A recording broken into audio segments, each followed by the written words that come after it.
देखो जितने भी हमने परिमेय संख्या का कॉन्सेप्ट देखा, उसमें से हम देखेंगे कि प्रीवियस ईयर में जितने भी क्वेश्चन आए हैं, 5 और 7 के बीच में आने वाली परिमेय संख्या है कितनी आ सकती है? 5 और 7 के बीच में। आप बोलेंगे अच्छा 5 और 7, कई बार इस तरह से माइंड चलता है 5 और 7 के बीच में तो एक ही आ रही है, लेकिन हम परिमेय संख्याओं की बात कर रहे हैं। परिमेय संख्या किस रूप में? देखिए जैसे 11/2 हो गया, अब इसको जब हम करेंगे तो जो है कैसे आ जाएगा? 5.5। ये जो है इसके बीच में लाइज कर रही है ना। देखो नंबर लाइंस पे हम कैसे ड्रॉ करते हैं, यहाँ पे ये 5 है और ये 7 है, तो इसके बीच मान लीजिए यहाँ पे 6 होगा, लाखों कितने टुकड़े हो सकते हैं? 5.1 आएगा, 5.2 आएगा, 5.3 आएगा, फिर इसी तरह से ये आगे चल सकती है, 5.11 आएगा, फिर 2 आएगा, इस तरह से बहुत ज्यादा संख्या इनके बीच में आएगी, 5 की, 1 की, 2 की, 3 की, इस तरह से काफी ज्यादा चलती जाती है। इनके बीच में काउंट ही नहीं कर सकते हैं, इतनी अपरिमेय संख्या, सॉरी इतनी परिमेय संख्या होती है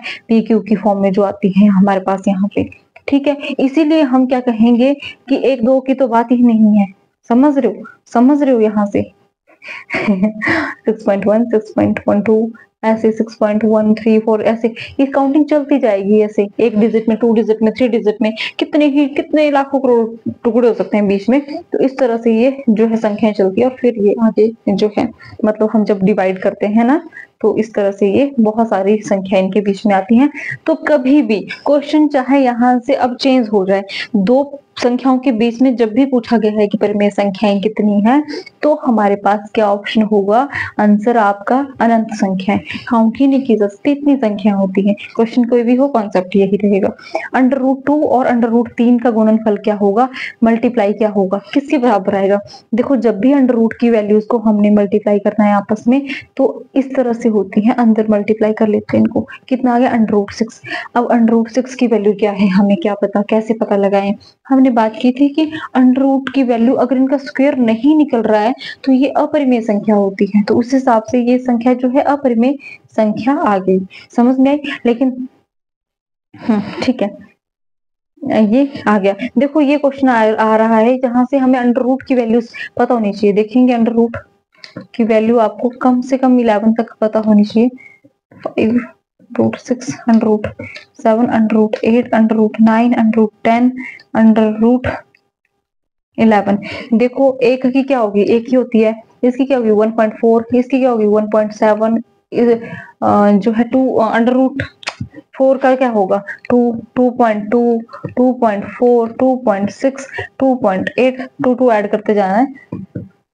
ठीक है, और equal to equal to equal to equal to, ठीक है। और √9 क्या होता है? 3 का होता है ना, 3.1, 3.3। इस तरह से आप याद रखेंगे इस वैल्यूज को। जिस भी संख्या या √रूट का परफेक्ट स्क्वायर बन जाएगा, जैसे ये हटाओ इसको, ये हमारे पास परिमेय संख्या, अपरिमेय संख्या नहीं है, क्योंकि ये 3 है और इसके बटे में 1 आ सकता है, पी क्यू की फॉर्म में रिप्रेजेंट कर सकते हैं। इसीलिए इसको हम हमेशा क्या कहेंगे? ये परिमेय संख्या है, रैशनल नंबर जिसको कहते हैं। और ये 4 इसका भी बन गया, ये भी जो है अपरिमेय संख्या। बाकी जितनी भी √रूट की वैल्यूज हैं जिनका स्क्वायर नहीं बनेगा, परफेक्ट स्क्वायर, जो स्क्वायर नहीं जिनके बनेंगे, वो सारी अपरिमेय संख्या होगी, इतना याद रखें। इसीलिए अब √6 इसका कोई स्क्वायर बनता है, इसलिए स्क्वायर याद होना ज्यादा जरूरी है। स्क्वायर बनता है? नहीं बनता है। कौन सी संख्या होगी? अपरिमेय संख्या होगी। नेक्स्ट क्वेश्चन देखो, ये है √। देखो अब यहाँ पे ए बी का फॉर्मूला है ना, क्या करता है ए बी, ये यहाँ पे इंपॉर्टेंट रोल प्ले कर देता है। ए का स्क्वायर बी का स्क्वायर प्लस 2ab, ये फॉर्मूला पता है आपको? तो यहाँ पे हमें इसको सॉल्व बड़ा लंबा क्यों ही करें, यहाँ पे बता देते हैं कि जो है जब हम इसको इस फॉर्म में एक्सपेंड करेंगे, चलो कर ही देते हैं। देखो √3 का स्क्वायर, √11 का स्क्वायर प्लस 2 √3 √11। जब यहाँ पे ये कट जाता है आपस में, कैसे कटता है? ये वैल्यूज नोट कर लेना। √1 की 1 होगी, √2 की जो है 1 डिजिट तक ली है, ये संख्या चलती जाती है, इनका कोई वो नहीं है, एंडिंग पॉइंट नहीं है।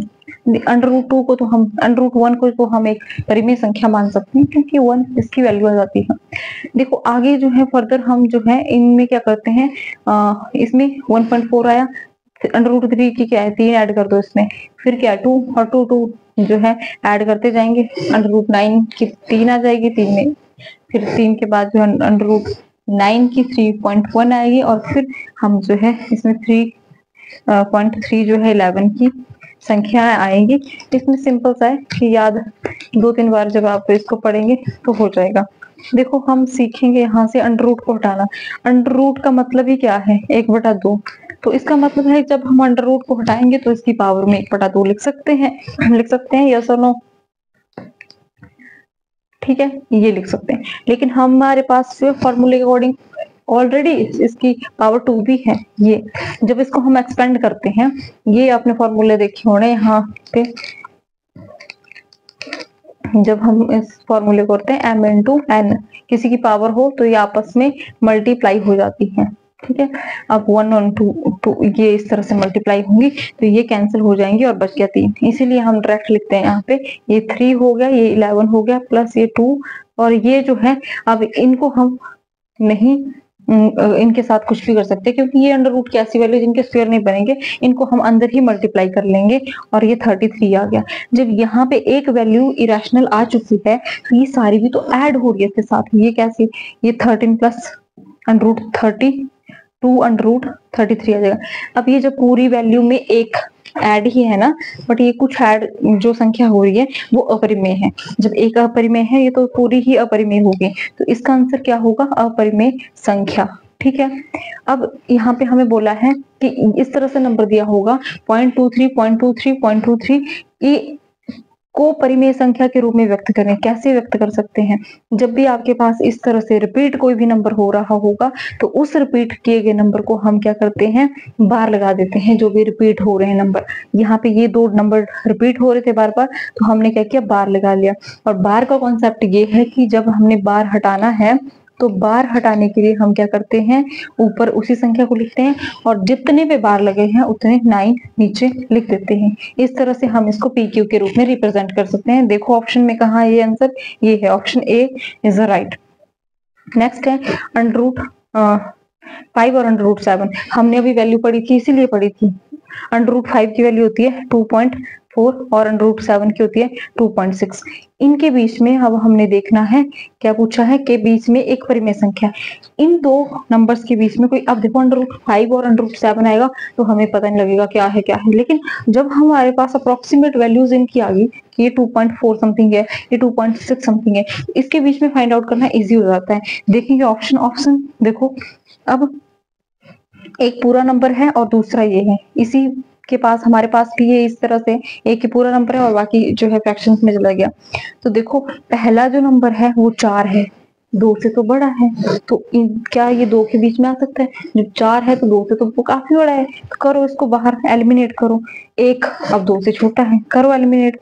3 ये बड़ा है, करो एलिमिनेट। जो ऑप्शन बच गया वो जो है राइट आंसर होगा, क्योंकि ये जो जब देखो ये तो 2 है, अब ये पॉइंट लग गया, इसको जब हम सॉल्व करते हैं कैसे करेंगे, यहाँ पे दशमलव लग गया या 0 बन गई 5 4 ये आ गया 0, ये इसकी एग्जैक्ट संख्या आ गई जो इसी के बीच में लाइक करेगी, है ना 0.4।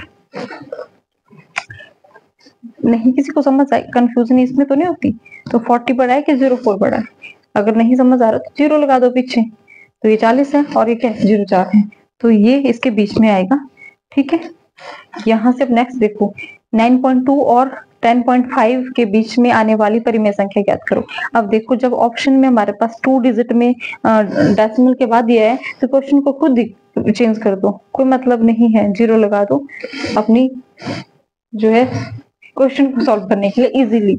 देखो अब जो है कितना हो गया 9.20 10.50 और यहाँ पे जो है 9.15 9.55 10.167 इस तरह से आ गया। अब देखो 20 है और ये 9 15 है, छोटा है कट करो, 955 आ सकता है बीच में, लेकिन 10 बड़ा है कैंसिल करो, 08 छोटा है कैंसिल करो, हमारे पास आ गया ये, इनके बीच में ये संख्या बिलोंग कर रही है,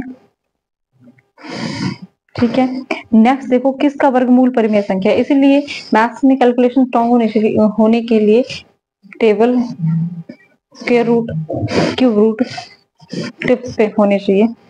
तो इसीलिए देखो ये बाकी जितने भी हैं इनके स्क्वायर नहीं बनते हैं और ये जो होता है वो 24 का स्क्वायर होता है, इसीलिए ऑप्शन फर्स्ट इज राइट।